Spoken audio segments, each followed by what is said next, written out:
Swayam Prabha. Digital India. Educated India.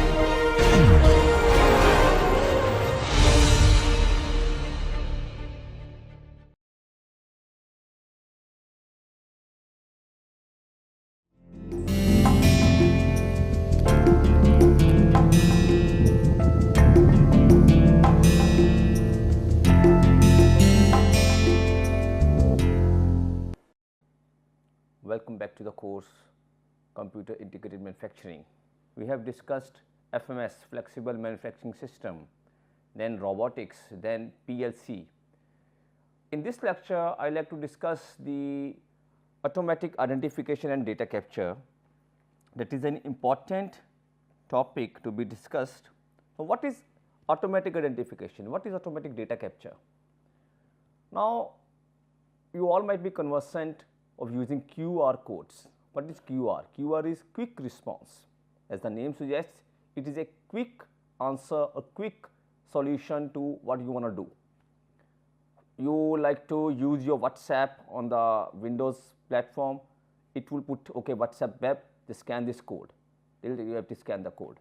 There are certain QR scanners available, QR scanner is one, then CAM scanner is one, certain Android application, iOS applications are there that are used to scan the codes, and immediately you can do the transaction, or immediately you can just connect to the system.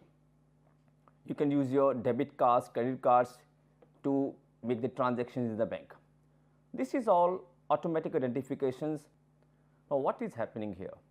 The data that was to be entered manually, when I say manually here, manually means entering the computer manually using a keyboard or a mouse. In place of that, you are just using an automatic system so that the data can be identified by the computer itself. There has to be some identification mode in your hand, like a credit card or a scanner, and there has to be some reader that scans. So, what are these? We will discuss this in this lecture. So, the contents would go like this: introduction to automatic identification methods, then reasons for using AIDC. AIDC is again automatic identification and data capture. Major AIDC technologies are barcode and RFID. These are very widely used, and other AIDC technologies we will discuss. Now, automatic identification and data capture, what is this? This is a family of technologies that provide direct entry of data into a computer or other microprocessor control systems without using a keyboard.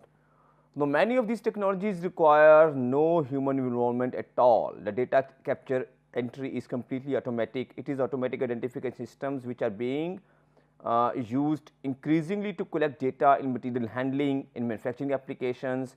In material handling, if I say, that could be applications in shipping, receiving, storage, then sorting, then order picking, knitting or so on. In manufacturing, the applications include monitoring the status of order processing, WIP inventory, work in progress, machine utilization, worker attendance, like biometric is very commonly used these days. Biometrical, what does it identifies the pattern of the thumb or any of the finger impressions that you use, and even biometrics are also there for the eye scan or voice scan. So, those kind of identification systems are there. So, these are very widely used these days.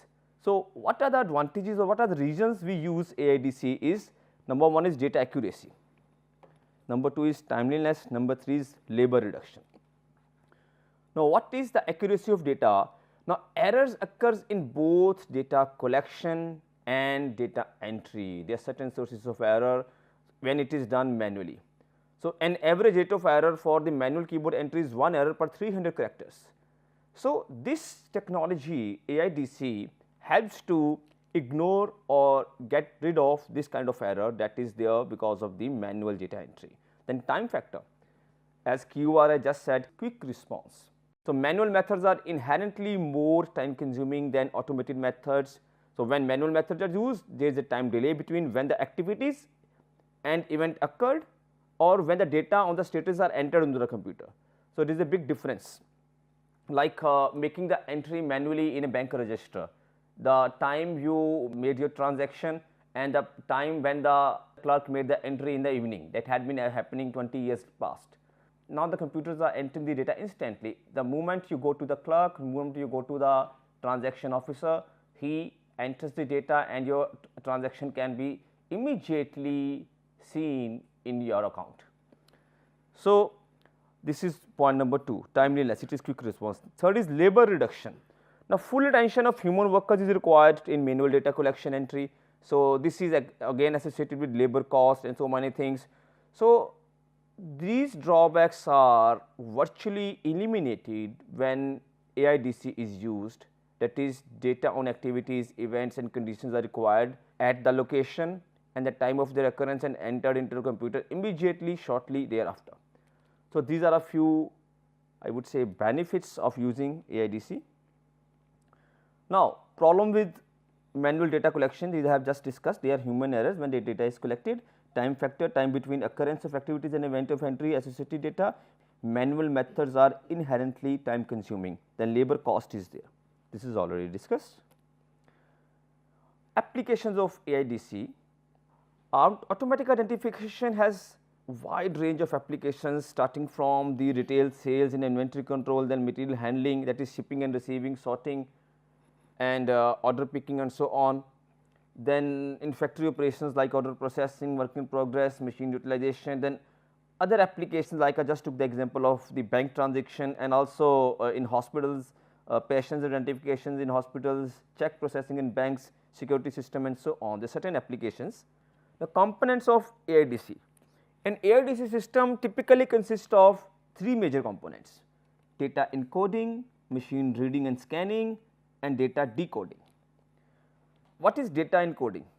So, data encoding here implies that the data has to be used by the computer, it has to be readable by the computer wherever it is being stored. So, what are these? These are alphanumeric characters that are translated into machine readable form. So, what is code? Code is a set of symbols or signals that usually represent these characters. So, a label or tag containing the encoded data is attached to the item that is to be identified, like I would discuss the barcode and RFID in detail, and other technologies I will give you an introduction to that. For instance, you purchase any items in the big shopping centers, there are certain codes, the QR codes they scan, there are certain kinds of codes are there. Some codes you might have seen, the straight bars are there, some codes you might have seen, there are kinds of dots. So, kind of the QR code which I just mentioned regarding the WhatsApp using on the Windows, that is a matrix or 2-dimensional barcode. These simple straight bars are actually 1-dimensional barcodes. So, these are the data encoding.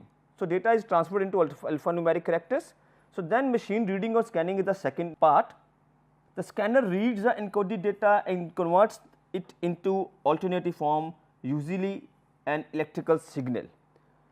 So, then is data decoder. The electrical signal is then transformed into a digital data and finally back into original alphanumeric characters. These are the major components of a automatic identification system.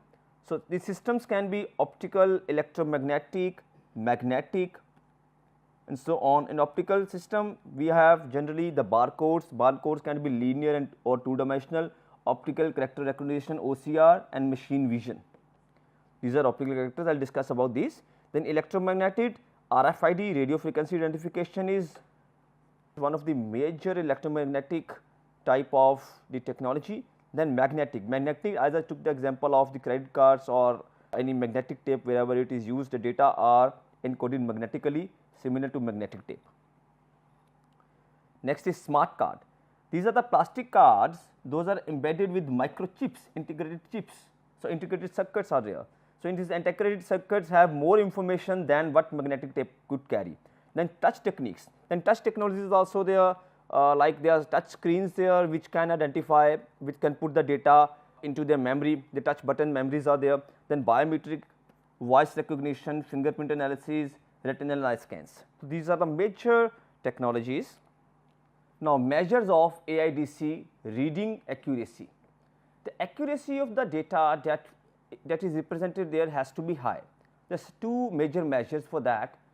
First is the first character reading. Next is if the first character is not read properly, then what is the subsequent error in the further characters. So, first is the FRR, first read rate. it is probability of successful correct reading by the scanner in its initial attempt. Now, these are all characters. These characters could be read right or could be read with an error, like it could identify a bar which has to be coded maybe as number 9, it could have identified that as maybe number 6. So, this is an error. So, if this error happens for the first time, then this comes into play, substitution error rate. What is SER? It is the probability of scanner incorrectly reading the encoded characters as some other character. So, how is it calculated? The expected number of errors is given by expected number of, I would say, errors, that is equal to SER, substitution error rate, into n. Now, n here is the data set with number of characters, n is the number of characters in the data set, and SER is the substitution error rate. So, this is how this error is calculated here. So, I am not going into detail of this is just an overview of how ADC system works. Next is barcode technology. So, now the error rate in barcode technology is approximately 10,000 times lower than in manual keyboard data entry.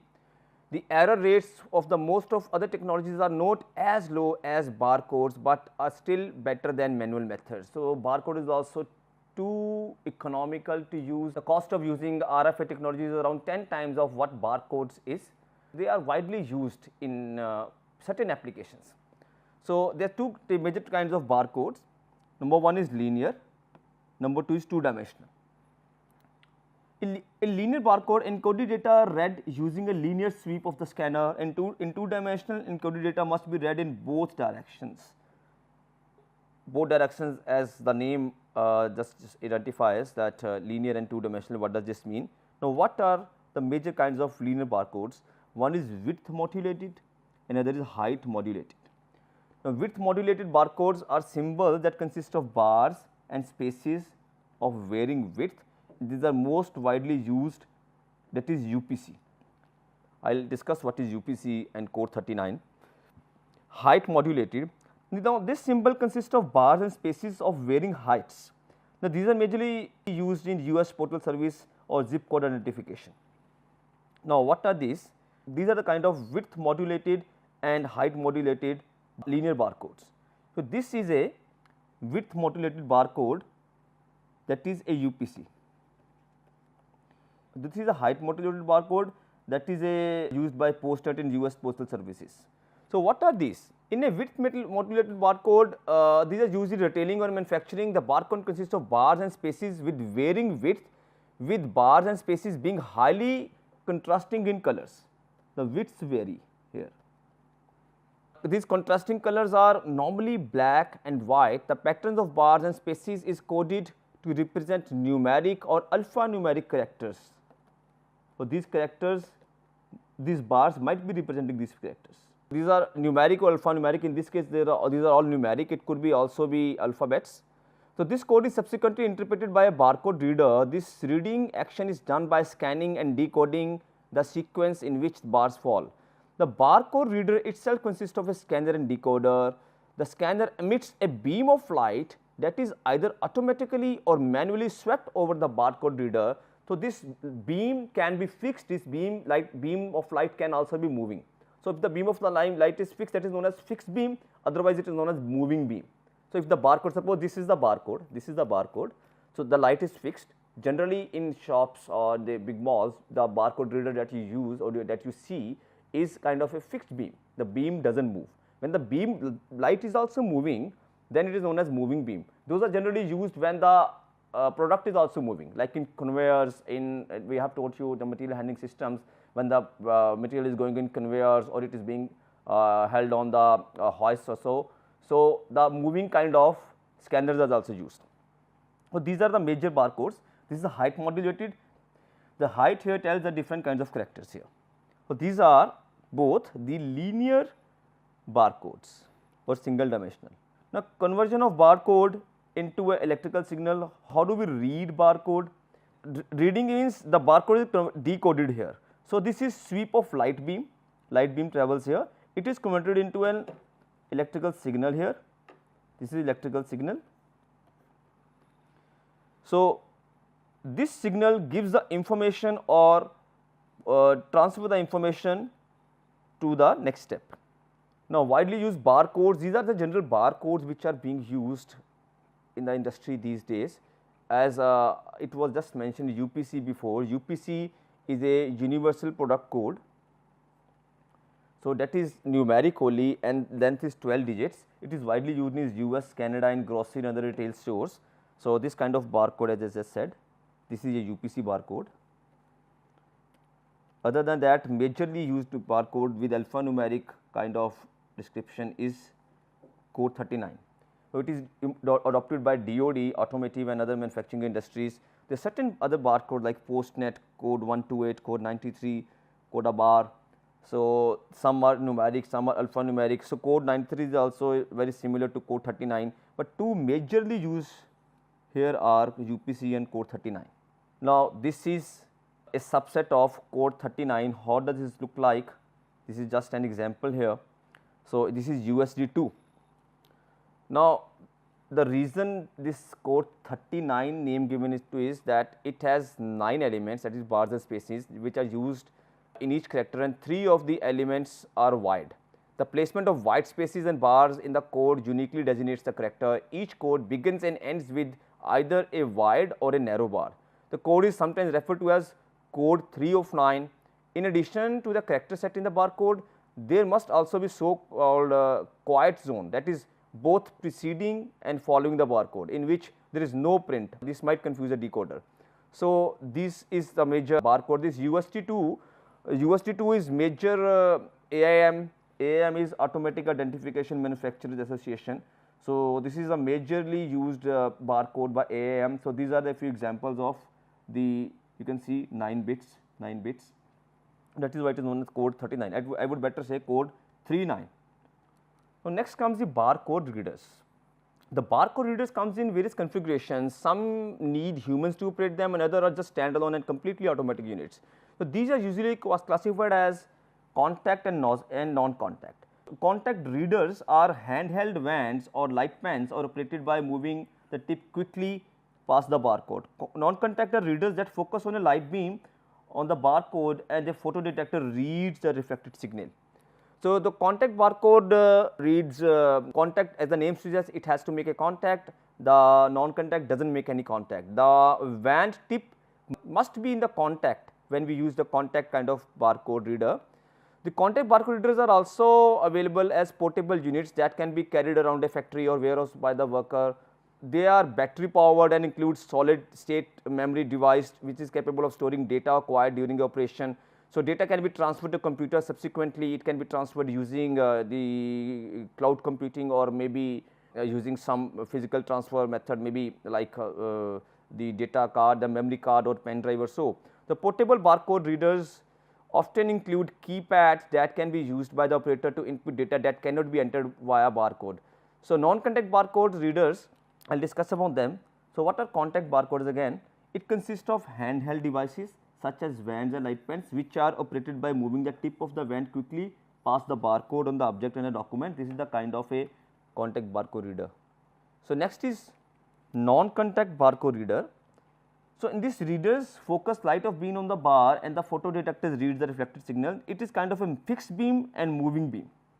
So, this is non-contact or stationary readers used fixed beam as I just mentioned, like in the big shopping centers. Moving beam, the light beam laser transfers an angular sweep to search for the barcode. So, these focus the fixed beam readers are stationary units that use a fixed beam of light and they can be mounted beside a conveyor to scan items as they pass. Like this is the conveyor that is going, this is a kind of a moving beam because beam is moving up and down. Suppose if the beam is also fixed, if the bars are like this, the fixed beam can also sometimes read that. Whenever the beam, suppose this is the beam, if it covers, I will put beam in some other color. So, this is the beam, if it covers this whole code, it might be able to read that. So, in the moving beam, it has to move up and down in an angle, up and down to read the complete bar. Okay, the conveyor is going in this direction as it is mentioned here from left to right, and this moving beam scanner is reading the barcode. In the fixed beam barcode, I have just about the fixed beam barcode I just explained. The typical moving beam reader are usually high focus beam of light to search for the barcode upon an object. The particular scan is defined as a single sweep of light beam through an angular path specified by rotating the mirror used to project the beam on the object. Typically, the mirror rotates at a very high scan rates. So, up to maybe 1500 scans per second. Thus, when a barcode is located, it may be read more than once, permitting verification of the reading. The typical applications include mounting alongside the conveyor as it is just portrayed here. So, just like fixed beam readers as the portable devices that use points at objects, in the same manner as a pistol these can also be used. These are applications that occur in warehousing and material handling operations. So, next is two-dimensional barcode. The two-dimensional barcodes were first introduced in 1987. There are two basic types of them. Number one is stacked barcodes, number two is matrix barcode. Matrix barcode, as I took the example of the QR code, in general that is matrix. QR code for WhatsApp, as what I picked, that is a matrix kind of a barcode. So, this stacked barcode, what are these? This consists of multiple rows of conventional barcodes stacked on the top of each other. So, it is kind of one barcode, then second barcode, then third barcode and so on. So, these are just stacked. Now, matrix barcodes, these consist of 2D patterns of data cells that are usually square and are colored dark or white. So, it is the general barcode that we generally see. It is this kind of barcode. The different square of different sizes, and there are two colors obviously, dark and white. Dark or white is generally black and white. The advantage over the stacked code is capability to contain more data. So, obviously, first is one dimensional. More than this data can be taken in the stacked barcode, two dimensional stacked, and more than this information can be carried by two dimensional matrix. So, this is amount of data that we can carry from left to right. The 2D barcodes, stacked and matrix. This is how a stacked barcode looks like. It is 1, 2, 3, 4, 5, 6, 7, 8, 9, 10. 10 barcodes stacked horizontally here. So, it typically consists of the multiple rows of conventional linear barcodes stacked on the top of each other or just stacked side by side. The data density of stacked barcodes is typically 5 to 7 times, here it is 10 times.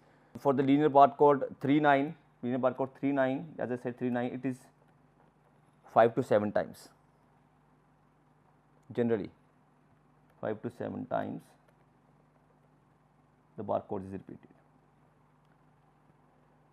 So, various stacking schemes may be applied to achieve the build up of barcodes on the top of each other and still allow them to read. The decoding in a stacked barcode is done by using laser type of scanner that reads the lines sequentially.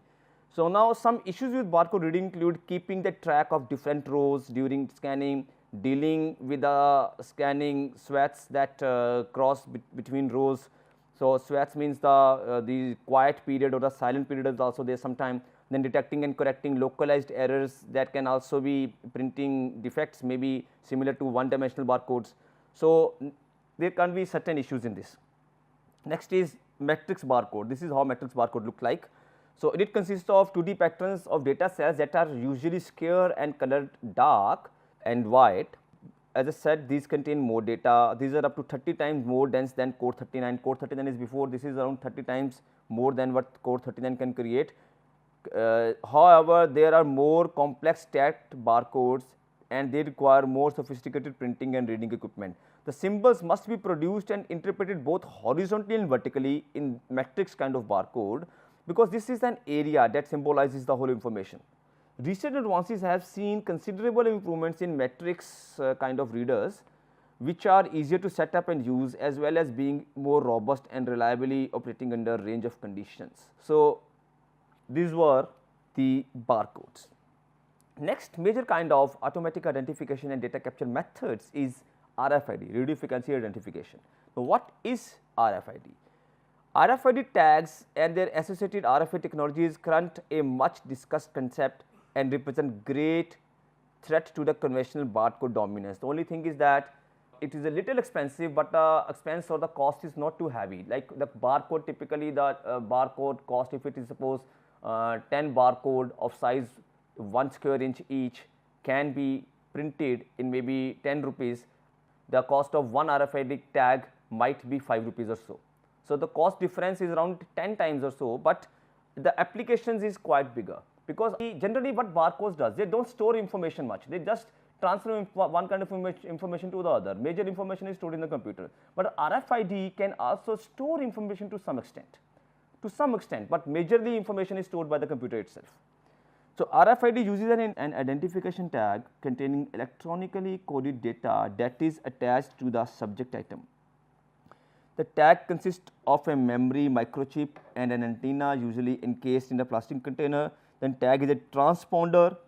So, what is transponder? That is a device capable of emitting a signal of its own when it receives a signal from an external source.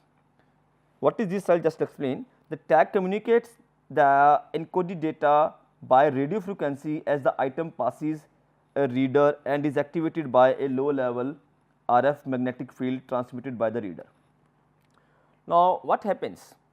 Well, this tag has to satisfy the EPC standard, that is electronic product code, EPC standard. Now, which is RFID counterpart of UPC used in barcodes, like UPC, those are there in barcodes. UPC again is again a standard. This is for barcodes, EPC is for RFID. So, the tag communicates the encoded data to radio frequency to a reader as the item is brought close to the proximity. The reader can be portable or stationary. It decodes and confirms the radio frequency signals before transmitting the associated data to the computer. So, what is happening actually, this RFID is completely silent unless it comes close to a data stimulator. What happens? It comes close to the reader emits some of the frequency, some radio frequency, and when this frequency is taken by the RFID gadget, it then transfers the information to the reader. It is how it happens. So, now RFID signals are similar to those used in wireless radio or television transmission, but the difference is that the intensity of signal radio or television is quite high and RFID is quite low. And also one difference is that in radio communication the information is in one dimension, and in this case the information is in two dimension. Now, what happens? Now, here comes the user transponder. So, transponder is a device that is capable of emitting a signal of its own when it receives signal from an external source. What happens? The external source here is the reader RFID, that is to activate the RFID, the reader transmits a low level RF magnetic field that serves as power source for the transponder when they come near each other. So, this transponder then helps the RFID to provide information to the reader. Okay. Another difference between the wireless radio or television transmission and the RFID is that the signal power is substantially lower in RFID applications, that is in milliwatt of several watts. That is in RFID it is of the order of milliwatts, in television transmission it is of the order of several watts or so. So, the difference is in allowable frequencies that can also be used RFID versus radio, and commercial military users can use the television radio frequency, but RFID cannot be used there. However, RFID are generally two types, that is active and passive. This is integrated circuit chip and antenna. This is a RFID label. This also has to be printed. Now, before talking about these things, an important factor is printing of barcodes, printing of RFID. In many applications, the labels are printed from medium to large quantities for product packages and for cartons used to ship or packaged box. In case of barcodes, then RFID are also to be printed, and also sometimes RFID are printed, they are put in key rings or so, or they are put in a band or so. So the printing that happens, that has to be flexible. Sometimes flexible electronics also play an important role here in printing of RFID labels. So this is the integrated chip that is there. This is an antenna. This is an adhesive back label on which this is fixed, and this is the chip. This is how typically a RFID label looks like. The two major types of tags are there, passive tags and active tags. Now, passive tags are the one that have no internal power source. They derive the electrical power from the external signal transmitted by the reader. So, these are passive. So, these are smaller and less expensive and longer lasting. Active tags are the one which has transponder in them. They have their own battery power packs. They possess a larger memory capacity and longer communication range. Their cost is a little higher and it is used for high value items. So, these are typically a few kind of RFID tags. So, the tag is there in keyring. Here we have this reader circuit, and this is one side of system. This is a digital pad, this is digital deactivator. These are the kind of soft label, hard tags and accessories. So, this is an radio frequency sensor. Big antenna is there that helps to emit and then get the information. So, industrial applications are inventory management. In inventory, RFID codes are put when the cartons are packed, and the whole information like what is there in the carton, whom the carton is to be supplied, when what is packed. Certain pieces of information could be put here. Then supply chain management is similar to that, in tracking systems, that it is actually a real time tracking system, that where is my package now, this is real time sometimes. So, the warehouse control, obviously that comes in inventory management. The location identification, this again comes in tracking system itself. Then work in progress. An interesting application on RFID that I would like to show is that this is the diaper. Whenever the diaper gets wet and it comes close to the crutch here, the crutch emits a signal and it tells that it is the wet. This is one of the applications that is produced by MIT, Michigan Institute of Technology. By the people in MIT, the scientists have made this kind of application where they can, RFID sensor can detect the diaper moisture. So, the signal then can be sent to the caregivers as an alert. So, the researchers here say that these sensors can be manufactured in less than 2 cents, making it suitable for the disposable diapers without adding bulk. So, this kind of very low cost applications are there. So, advantages and disadvantages. Advantages are that identification does not depend upon physical contact or direct line of sight. Much more data can be contained in the identification tag than with most AIDC technologies. The data in read write tags can be altered for historical usage purposes or to reuse the tag. So, the tags can be reused, the larger number of data can be put in here, and identification does not depend upon the physical contact. This is the major advantages of RFID. The only disadvantage is that is the cost. So, disadvantage is it is more expensive than the other AIDC technologies, but still it is widely used because of the benefits or the advantages or the merits or the usages that it gives against the cost that is invested on it. Now, a few major differences between barcodes and RFID. The technology for the barcode is optical, the technology here is RF, radio frequency. Read and write capability, the QR codes can read only, RFID can write as well. Memory capacity, it is 14 to 16 digits for linear, I am just putting here, it is 96 to 56 digits. Line of sight reading, it is required, not required. Reusability, QR codes are one time use. Once the data is put in the code, the data cannot be erased, the memory cannot be erased and reused in case of barcodes, but in RFID it can be reused. The cost is very low cost per label here, it is approximately 10 times the cost of the barcode RFID. Durability, barcodes are susceptible to dirt and scratches, RFID are more durable in plant environment. Next, other kinds of AIDC technologies, I will quickly just go with them. Magnetic strips. Now, we generally swipe the cards. What happens? This is a magnetic strip that carries data. This is used for credit cards and money access cards. Some more expensive than barcodes, must contact scanner to obtain a reading. This is the general characteristics of these. These applications I think you do know. and the magnetic stripe technology has been around for more than 40 years now, and more magnetic stripe cars are produced today than ever before. However, still there are widespread misunderstanding about magnetic stripes and their role in bank or gifts. What are these magnetic stripes? These are thin layers of ferrous oxide that is applied to the surface of the card. Each oxide particle has magnetic north and magnetic south pole.